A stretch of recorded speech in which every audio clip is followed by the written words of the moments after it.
opet skandal, dok mala Izabela ide van. Ide čak na morski žal, da nju razgladi koji val i tam se šeta cijeli božji dan. Ah, Izabela, kraj takvog tijela, pa još bih htjela da ima mir, da je moguće, da njoj je vruće, ili biti tuđe, tek kakav mir.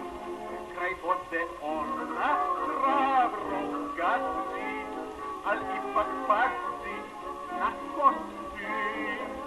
Ah, Izabela, ti ne bi htjela, pokratom htjela, u vodu s njim.